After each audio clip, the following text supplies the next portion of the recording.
And we said to line up the wall, that directly above the wall will be the schach, even if the wall does not reach the schach. Let's say the wall is a 10 tefach wall, and the schach is 15 tefachim. There's another 5 tefachim until you get to the schach. It's not a problem, the Mishnah says. The Mishnah stated that if you, the issue in the Mishnah was, if you make a wall from above, and wall that's suspended, that doesn't go all the way to the ground, what's the law with such a wall? So the Mishnah had a dispute. One opinion says, as long as the wall is within 3 tefachim of the ground, that the wall is not higher than 3 tefachim, then and only then would the wall be a kosher wall in such a circumstance when the wall is hanging in midair. Because we say if it's less than 3 tefachim, we say lavud. We said that less than 3 tefachim is considered that it's attached to the ground. However, if it's 3 tefachim or more off the ground, the Tanakhama says it's not a good wall, and that seems to be the halacha. That if a wall does not come down within 3 tefachim of the ground, it's not a wall. However, Rabbi Yossi says a chidush.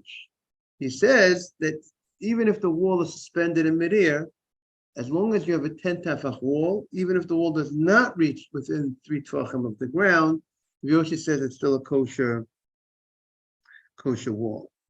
So the Gemara stated, what's the argument? The Gemara stated they're arguing is a suspended wall, a wall that's called mechitzat tluya, a suspended wall, whether that's considered a wall or not considered a wall. So that's now we're up to 16a3. We turn the page, where the Gemara is going to elaborate more on this subject of a suspended wall, whether a suspended wall will be considered a wall or not. Is there a special circumstance that it might only work and not other circumstances? So that's what our Gemara is going to discuss. Right now, anybody have any questions on what we said?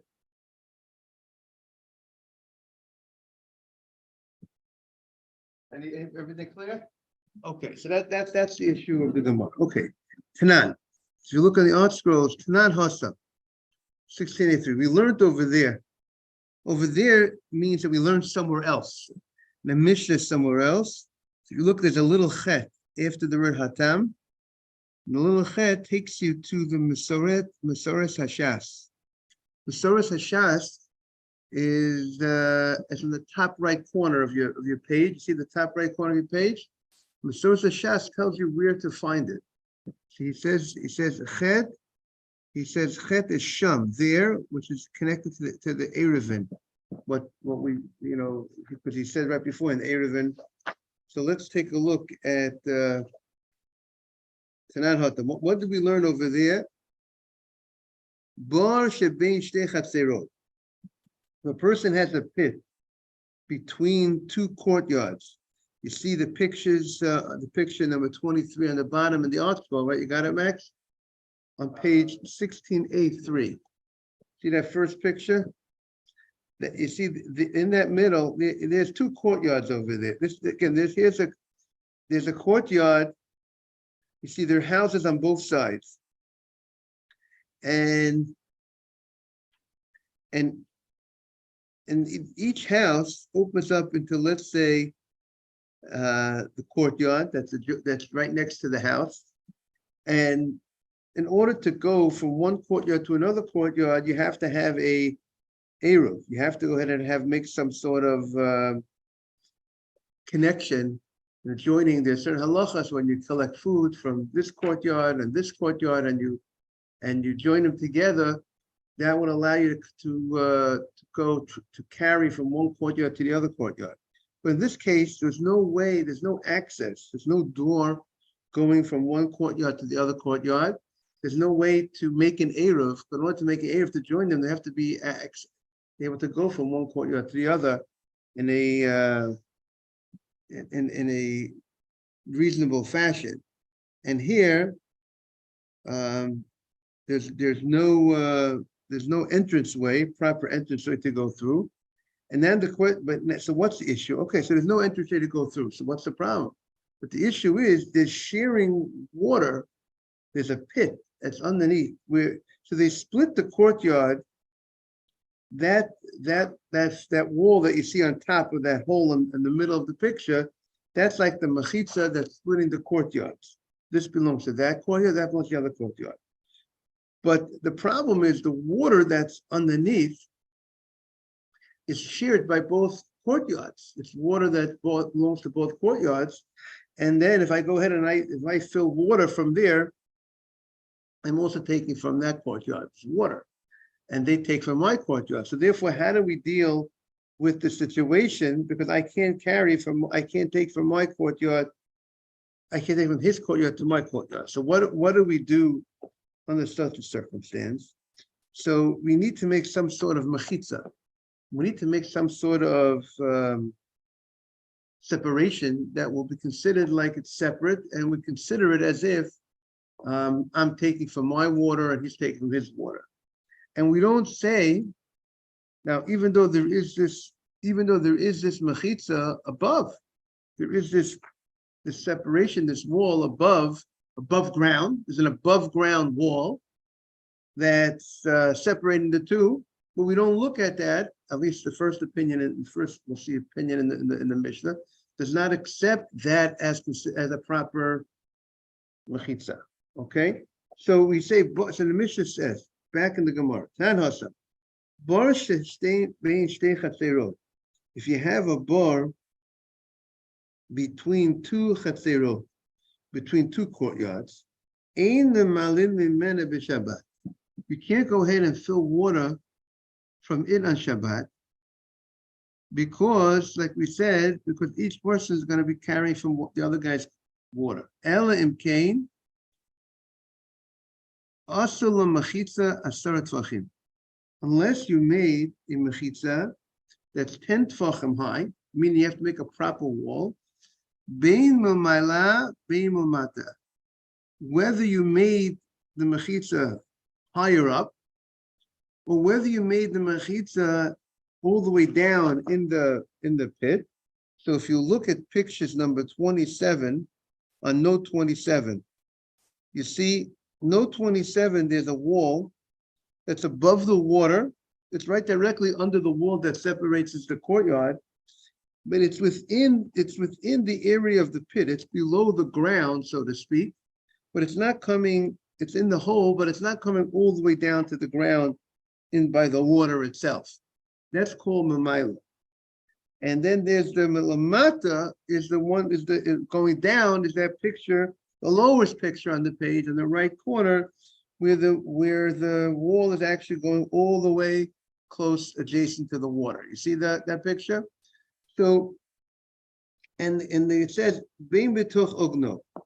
And the way Rashi explains, bein b'tuch ogno means that this case that the wall is higher than the water, not adjacent, first top picture, would only work if it's within the rim, that it's within the hole of the ground, that it's not above the ground, as you see in that picture. So if you look at the Rashi, the last Rashi on the page, or we'll look at the Rashis in the Gemara. Rashi says, "Bor shebein shtei chatzeros." See the Rashi by the Gemara? Bor shebein says, "Chetzio b'chetzio chatzezu b'chetzio chatzezu." Part of the pit is in this courtyard, and part is in the other courtyard. Mechitza bein chatzeros. Then there's a wall above that separates the courtyards. Maleches utzli apia bar. It's above the opening of the pit. Ve'im petach b'neim la'arav zum zu. There's no opening, there's no doorway between the two courtyards to make an eruv. Aim in malman. Lo zu v'lo zu. Nobody could fill up the water. You're bringing water from this courtyard to the other courtyard. Unless you make the wall lamata samach lamayim. It's close to the water right about him.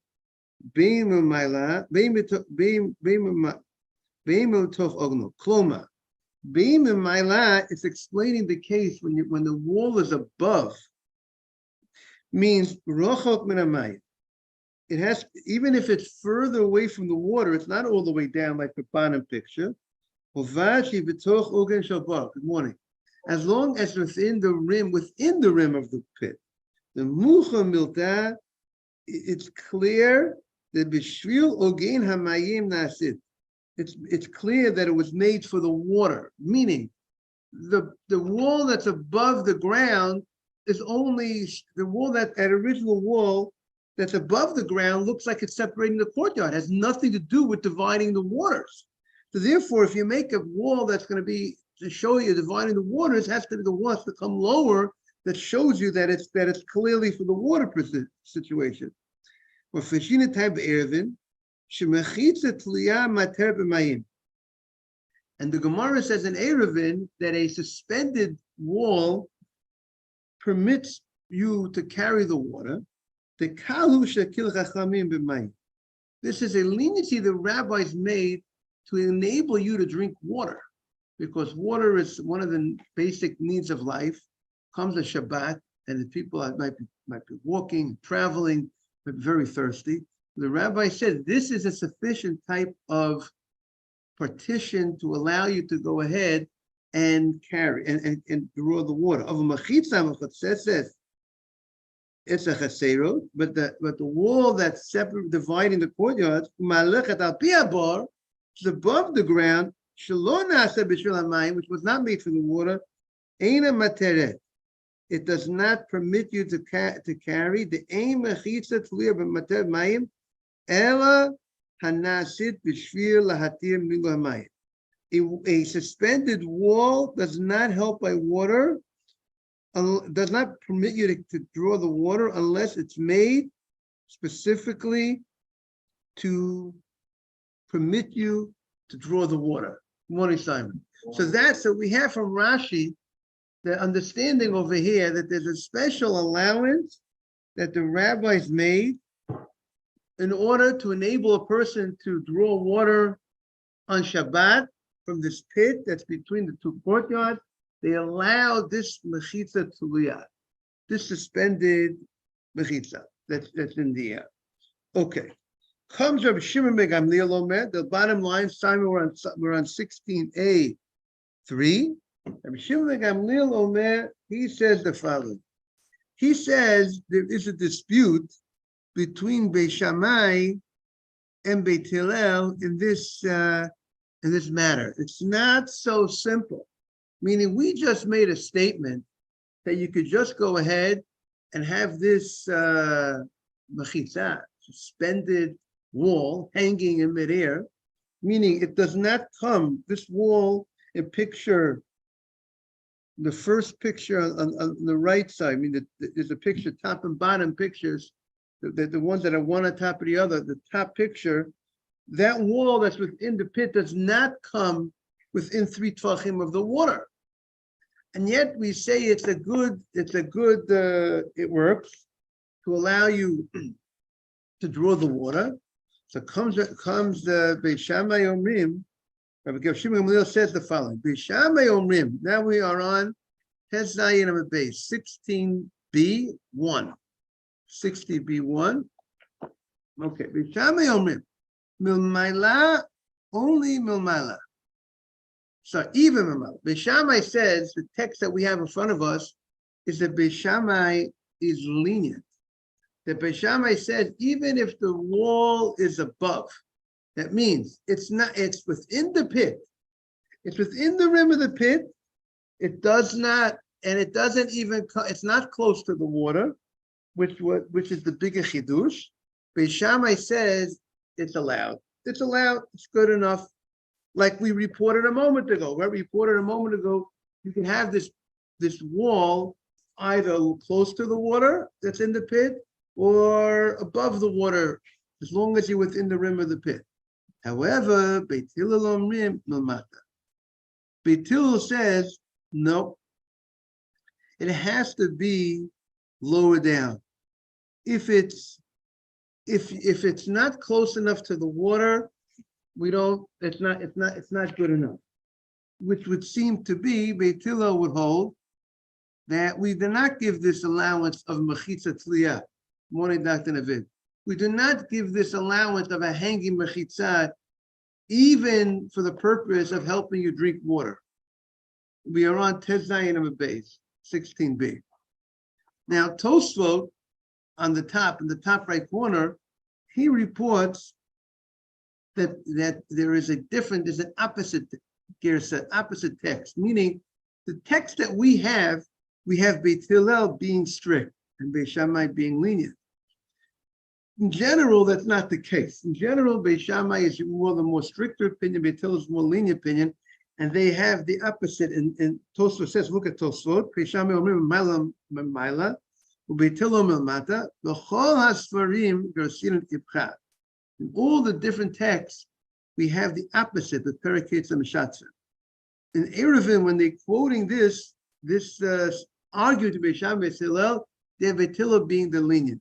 Just to bring everybody up to date, the question is: you have a courtyard, you have courtyards, and courtyard A, courtyard B, and there was a mechitza wall separating the two courtyards, but there was a pit of water that was shared. The pit was shared by the two courtyards. So even though the wall was, if you look at the picture, by the way, on 16A3, you see a 16A3, on the right, you have a house all the way on the top, and on the left, you have two houses, right? You see those houses that are parallel to each other, right? Two houses on the same line, right? In between those houses, directly 50% in the middle is the wall. See that wall on top? That wall separates the two courtyards. But also that wall is directly in the middle above the pit of water that's below. And until now, nobody said that wall that's above would be sufficient to allow you to go ahead and draw water from the pit below, because you're drawing water from the other guy's wall, because it's on his side. Some of you, because let's say I own 50% of the water, you own 50% of the water.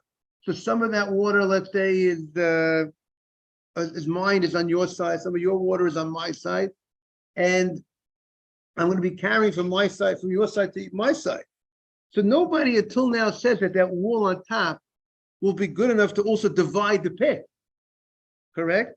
And we just brought two different opinions now, Beit Shammai, Beit Hillel, in what type of wall do we need to make between the two courtyards to allow you to draw water, to draw the water.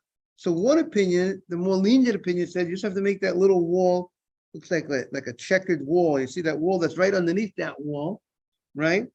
That wall, even though it's further away from the water, it's not directly close to the water. Beit Hillel, let's say, according to Tosfos, who has the text, that's good enough. Beit Shammai says, no, that's not good enough. You have to go ahead and make the wall all the way down close to the water, right? You see the two pictures back to the vid. Now, that is the machlokas. Comes Amar Rabbi Yehuda. Comes Rabbi Yehuda, and then we have a third opinion. Amar Rabbi Yehuda says, Lo tehei mechitza gedola min hakotel shebeneim. He says the mechitza, the wall that you want to create inside the pit, should not be greater than the wall that separates the courtyard. It's the same way we have that wall that runs above the pit. In your picture, 16A3, picture by number 23, by note number 23, you have that wall that's above the ground. The same way that wall works to separate the courtyards, that also would serve to separate the pit, and that would be sufficient for you to go ahead and draw the water. He's the most lenient. Who does the most lenient opinion? Even though that wall that was made for the courtyards was not made to separate the water, Rashi points out, it was made just to separate the courtyard, because he's of the opinion that a suspended mechitza, a suspended partition, works in courtyards, in courtyards, even any type of carrying, meaning not that there was a special dispensation for water purposes, right? We had an opinion before. The other opinions would seem to be going that the question, the opinion that says you're allowed to just place this divider within the pit, even if it's not close to the water, and it's a suspended partition, because maybe it was a special allowance that the rabbis wanted to make for you to be able to drink water. But it wouldn't work in other cases, meaning it would be a special, meaning since the issue of carrying from one courtyard to another courtyard is a rabbinic issue, really on a Torah level, it's all private property. And you're able to carry from one to the other, except the rabbis have certain concerns, and they said you need to go ahead and make this some sort of eruv to join the two. So they were lenient when it came to enable you to drink water, but they went using a suspended petition, but they wouldn't allow it at other places. But Rabbi Yehuda, good morning, Ralph. Morning, Rabbi. Morning, good to see you. But Rabbi Yehuda says no, that they would allow you to go ahead and even use a suspended petition, even if it's not for the purpose of water. He holds that it's a proper type of machitza. Okay, we are on Ralph. We are on 16b1. So the Gemara says, Amar Rabba bar Chana Am Rabbi Yochanan. Rabba bar Chana says in the name of Rabbi Yochanan that Rabbi Yehuda b'shitat Rabbi Yossi Amra. Rabbi Yehuda, who holds that you could have this wall that could separate the courtyards, even if the wall is not within the pit, was not made specifically for the water, was it made above the ground, it works because he holds like Rabbi Yossi. Rabbi Yossi, like my father-in-law, Rabbi London of blessed memory, would say, line up the men. Who holds like who? So comes Rabbi Yochanan, and he says that Rabbi Yehuda, who holds that this wall above ground is sufficient to separate the courtyards, and it separates even the water underneath, even though this wall is above ground, it's higher above the water, and you're telling me it separates the water even though it's hanging in midair. He holds like Rabbi Yossi. The Amar Mechitza Tliya Materet. We had Rabbi Yossi in our Mishnah, right? What did Rabbi Yossi say in our Mishnah by Sukkah? Rabbi Yossi said you could have a wall of a sukkah suspended in midair. That means if you have a wall, let's say if somebody cut the bottom of the wall, you made a proper wall, and someone cut the bottom of the wall, and they cut the first 3 tvachim, first 4 tvachim of the wall. Is it still considered a wall? The wall is still standing. The guy took a saw and he cut, or it broke off, the bottom of the wall broke, whatever the case was. Is it still a wall? It's 3 tvachim off the ground. So if Yossi says in the Mishnah, that's a fine wall. As long as the wall itself is 10 tefach wall, it's good, even though it's suspended. So the Gemara, so now the Gemara is suggesting that this rabbi, Rabbi Yossi, holds like Rabbi Yehuda holds like Rabbi Yossi, right? That they're both, even though they're talking about 2 different cases, but the Gemara is saying that the thread that unites the two is that the reason behind the law, he is suggesting it's all dependent if it's suspended, if it's a suspended wall is considered a proper wall or not. He also, even if it's not, Rabbi Yossi says it doesn't matter as long as it's a 10 tefach wall. Rabbi Yossi compares the wall suspended to the wall that's not reaching the schach. He says it's just like you have a wall that's on the ground, it goes to 10 tvachim high, it doesn't reach the schach, but as long as the schach is right above it, even if the wall stops here and the schach is over here, fine. If you have a 10 tefach wall, right? Even though the space is greater than 3 tvachim or more, it's fine. So he says that's called a wall. So he says the same way this is called a wall, It's called a wall. If the wall doesn't reach the ground is here, and the wall is right over here. That's Rabbi Yossi. And Rabbi Yochanan says right away, the way I see the reason for these two rulings, these two laws, the reason is all because they're both holding the same thing regarding a suspended wall, and that's driving the law. That's what the Gemara says. To that, the Gemara shoots back below it. Not necessarily that this is the case. Lo Rabbi Yehuda Savala Lo Rabbi Yosef, Lo Rabbi Yosef Savala Rabbi Yehuda. They might be, what do you call it, mutually exclusive, if that's the right word. Each person might not agree with the other opinion.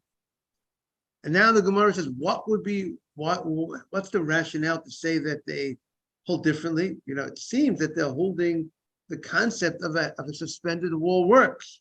So the Gemara is suggesting that perhaps there's something unique in the case. In each case is different, and the fact that one rabbi says that it works here, not necessarily would mean he would agree that it works over there.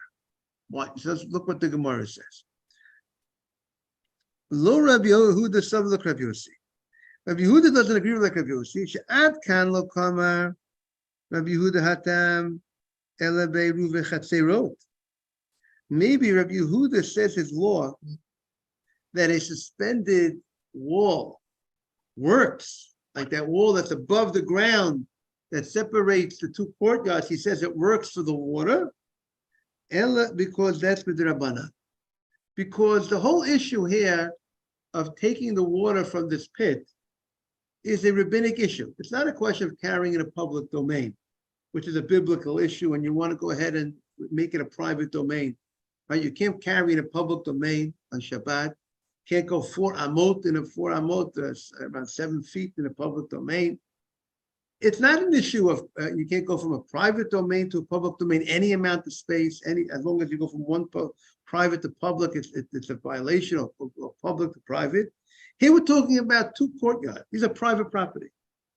But but you can't carry from one courtyard to another courtyard without a roof. So in such a case, Rabbi Yehuda allows a suspended wall that was made to separate the courtyards. It's good enough. We'll say we could use it to go ahead and separate the waters. Yes. They don't go to each. What say? I mean that. Right, yeah.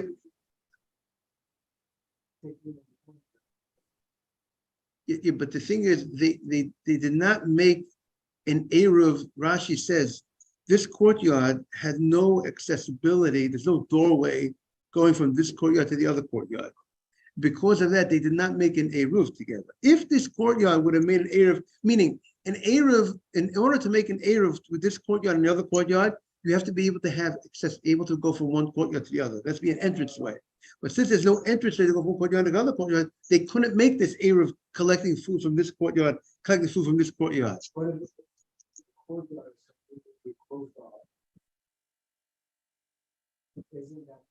Oh, very good. But here on the bottom, I have water down here. The issue is I want to use water that's from the other guy's courtyard.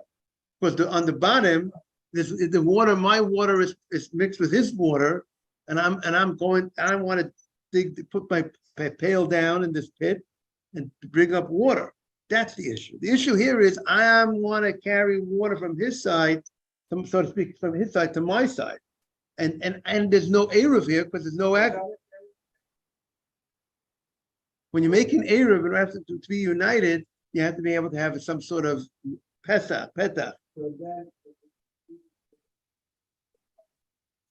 But again, it's completely. I mean, it's completely. This courtyard is separate than this courtyard.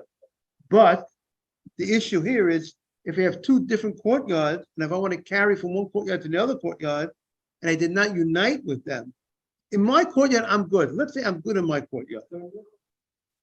My courtyard, but the problem is if I'm taking from his side, that would be the problem. So I have to make it that I'm only taking from my side.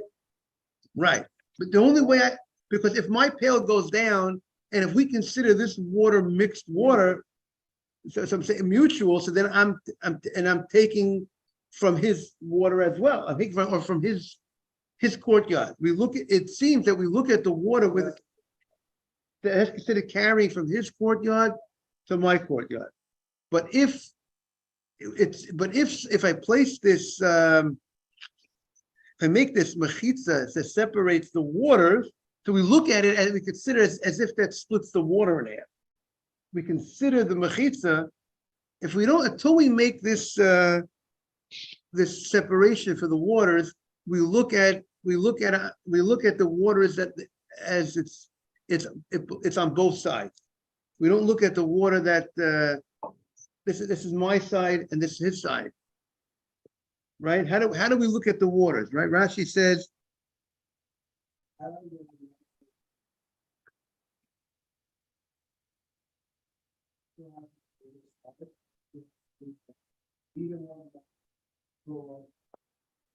because most probably because you could say, you could say that the waters are moved. Let's say on Shabbat itself, it's not the same. The water that's here this moment might be water that's that came from that side, coming from the other side. Might have been on the other side a few minutes ago. So I'm drawing water from. So therefore there is an issue. But if I make this mechitza, we consider it a separation. We consider that a separation. So the Gemara says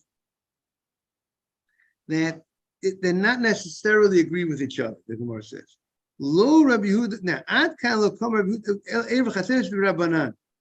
Since the law here that restricts me from carrying from his courtyard, from something that's from his courtyard to my courtyard, is a rabbinic law, so therefore the rabbis waived their, they allowed you to rely on a suspended mechitza, meaning because not carrying from one courtyard to another courtyard is rabbinic issue, no Torah issue. Torah issue would be if I want to carry from a public property to private property, but this is their courtyards are also private area, not a biblical issue. Because there's no public property involved. So since it's a rabbinic law, since it's a rabbinic law, so therefore Rabbi Yehuda was allowed you to use a suspended mechitza. Morning.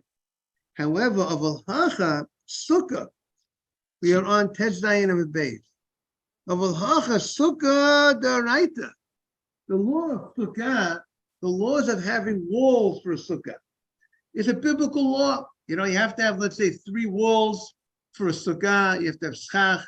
Now you want to say that this wall is a kosher wall. You want to say that a wall that's suspended in midair that does not come down within 3 tefachim of the ground, you want to say it's a kosher wall. That's a hanging wall. That's a wall that's suspended, and therefore Rabbi Yehuda would say that doesn't work. So if you have a wall, let's say you have a wall, and the way you built the wall, you built it 3, it did not reach the ground. It's 3 tefachim off the ground. You got to make sure that your wall is not. It has to be closer to the ground. You can't have this wall, starting over here, starting 3 tefachim off the ground. So that's because sukkah is a biblical issue, and the biblical issue we're going to be more strict, and we're not going to allow a suspended wall. We see the rabbis. A lot of times, the rabbis when they were more lenient with certain things. Like, we have a law called, let's say, Stafik or Sveika de Rabbanan Lakula. When you have a question of a biblical issue, did I say Birkat HaMazon? I had a nice meal, I was full, I was satiated. I'm not sure if I said Birkat HaMazon or not. You have to say it because it's a biblical question. You have to say, if you're not sure if you said it, you go and you say it. But if you're not sure, did I say a bracha on the drink or not? Right? The obligation to say a bracha on a drink is a rabbinic obligation. The obligation to say a bracha on my Cheerios, the rabbinic obligation. I'm not sure if I said a bracha on my Cheerios or not. So technically the law is, the rabbi said, if you're not sure if you fulfill that requirement, you could be suffering rabbanan lahakel. You could be, you don't have, you wouldn't say it again. We're not required. At certain places here, you can't say it again because of the suffix that maybe you're going to say Hashem's name in vain. Bracha Achrona is also rabbinic. The only bracha Achrona that's biblical is Birkat HaMazon. Birkat HaMazon is a biblical obligation. But let's say certain things. Let's say you had a question with menorah. Menorah is also a rabbinic mitzvah. So certain times you could be lenient if it's a suffix. Even if you could be lenient by certain situations, it doesn't mean you shouldn't be strict on your own. Meaning, let's say I'm not sure if I said a bracha on the drink. I had in mind to have a drink. I'm not sure, and when I said a shach, if I said the shachol, I only had in mind a drink, not the candy, not any candy. But I'm not sure if I said a shachol on the drink. You know what I would do then? I'd go to the class, take out a piece of candy, which was not included in my shachol because I had in mind I wasn't planning on eating any candy. I was just eating plain. If I'm planning to have a cup of water, a cup of soda, and you're not planning on candy, you said a shachol, and you're not sure if you said a shachol, you could go and take a candy, say a shachol on the candy, and then have in mind the cup of water, right? So then I know I didn't do, and I know I'm covered. Okay, but I'm not obligated to do that. However, Sukkah is the right, so we're more strict, and that type of wall would not work. V'lo Rabbi Yossi savela Rabbi Yehuda. Rabbi Yossi does not hold like Rabbi Yehuda. Why? Ad kan lo kama Rabbi Yossi hacha. When did Rabbi Yossi say in our Mishnah that we allow a wall that's suspended, that's hanging in midair? Ela b'sukkah the mitzvah aseh. Sukkah is a mitzvah aseh, and if a person eats or sleeps, if a person eats, let's say outside of sukkah, right? If you eat bread, meal, you have a meal of bread, you had the meal of bread, you had a sandwich outside of sukkah, it's an aseh. If a guy eats outside of sukkah, he is violating a mitzvah aseh min Torah. Torah says when you have bread, you have a meal, you have to eat it in the sukkah. So the issue here is, it's a question: is this it's a question of fulfilling a mitzvah aseh. So fulfilling a mitzvah aseh, we're going to allow you to use a wall that's a hanging, suspended wall. However, when it comes to, and it'll work, it'll work, meaning a suspended wall, a wall that's hanging, is a good wall on a Torah level. And that's what Rabbi Yossi says. That's what Rabbi Yossi says, that you can use this as a hanging wall. But when it comes to Shabbat, Shabbat it's the skila. That means if a person goes ahead and violates the Shabbat, they were warned not to carry in a public domain on Shabbat. Or they were warned, don't carry from private to public or public to private. And they went ahead and they violated that. That carries a punishment of skila on a Torah level. There's no skila, but because the issues there are, there's a possibility of, if a person will go from private to public, there's a possibility of what? Of skila. So therefore the Rabbanan said they wanted to safeguard Shabbat so much, that they didn't even allow a suspended wall that would work for a regular, normal mitzvah min Torah. A normal mitzvah min Torah of Sukkah is more of a standard mitzvah, but they were more strict when it came to Shabbat, carrying on Shabbat, violation of Shabbat morning, even though it's a rabbinic morning, even though it was here it's a rabbinic issue.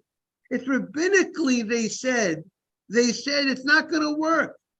They want to make a safeguard for Shabbat that it's not going to work. They're not going to allow a mechitza tzliyah. They're not going to allow a suspended wall.